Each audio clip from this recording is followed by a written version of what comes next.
The south of India is full of villages like Intur, which still live and prosper mainly from sowing and reaping and tending livestock.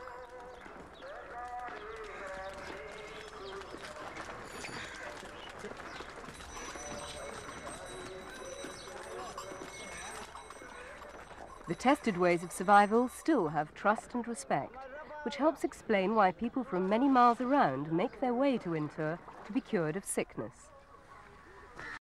Not only country people prefer old-fashioned healers to modern doctors. Here in Delhi, by the red stone Juma Mosque, Mohammed Ghayas welcomes a steady stream of clients for the peculiar treatment on offer at his open-air clinic. Down south in Intur, the consultant is Rahmad Gori, 22-year-old descendant of a line of specialists in the diagnosis and treatment of jaundice.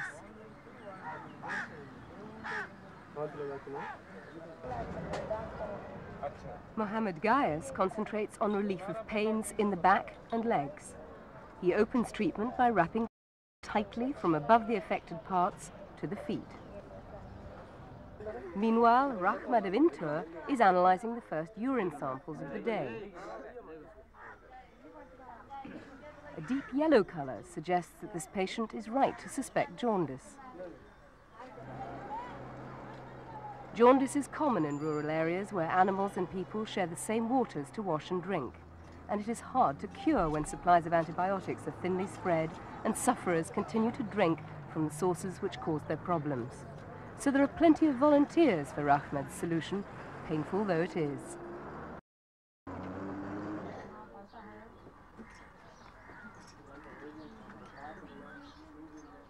Rahmad's surgery assistants prepare his instruments by covering them with fuel pellets of dried cow dung, plus a sprinkling of petrol. Satisfied customers return with the rest of their families. Avama has brought her mother-in-law. Avama has already been through the cure and has the scar to prove it. After lighting the cow dung, settles down to prepare wound dressings, squares of cloth which will be saturated with a mix of lime and castor oil.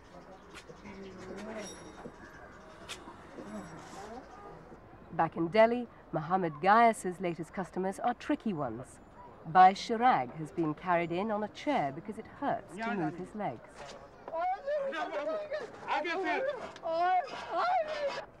Behind him comes Delhi policeman Shampal Singh. The sun is well up and Mohammed sketches out his plan of attack. Like the doctors in Europe, he believes in letting blood. He says that sunshine stimulates the circulation and so makes the operation more effective.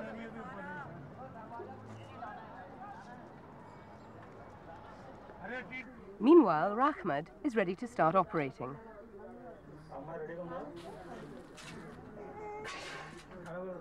He charges 7 rupees per branding, about half a US dollar.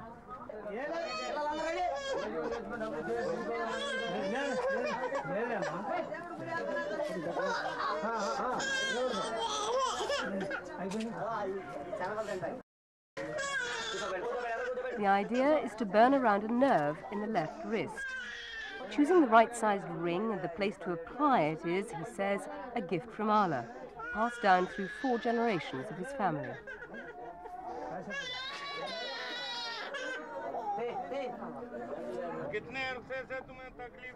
Mohammed's equipment is even simpler, a razor blade and a jug of water. His theory is that pains are caused by bad blood, which tends to clot and put pressure on nerves. After patients have stood in the sun for at least half an hour with their circulation restricted, he says, blood thickened by poisons has collected in the feet. He claims that he can tell how long his patients have been suffering from the colour and thickness of the bad blood.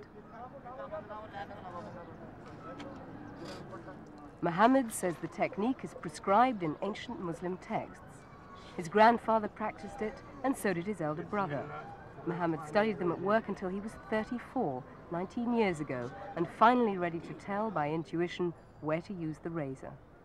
He too says he was guided into the work by Allah, but he makes no charges for it. He lives simply on the income from a little shop which his sons manage. Although lower limbs are his speciality, he's prepared to tackle a bad arm too. Like Rahmad, he's denounced as a quack by conventional doctors, but claims to have cured thousands of people and has no trouble producing some to give testimonials. Most of his clients come by recommendation.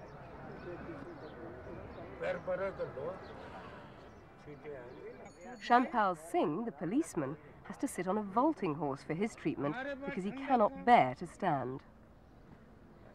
The treatment translates from Urdu as the opening of knot.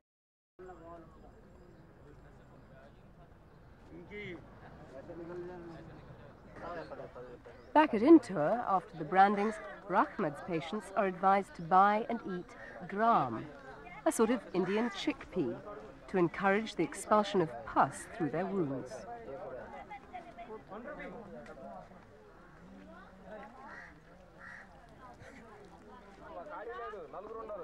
They are also advised to abstain from sex and alcohol for a month while the wound heals and to follow a special diet for 6 months.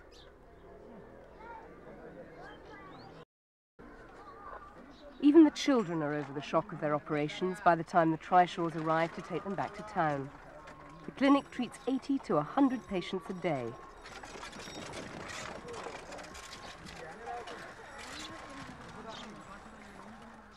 The bandages come off by Chirag. His leg is massaged back to life without even causing him a twinge.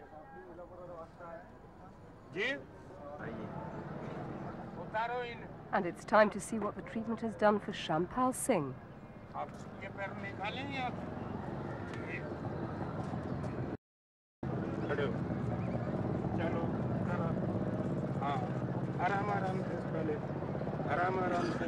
अब जरा तेजियों में bag से लीजिए इनका तेजियों में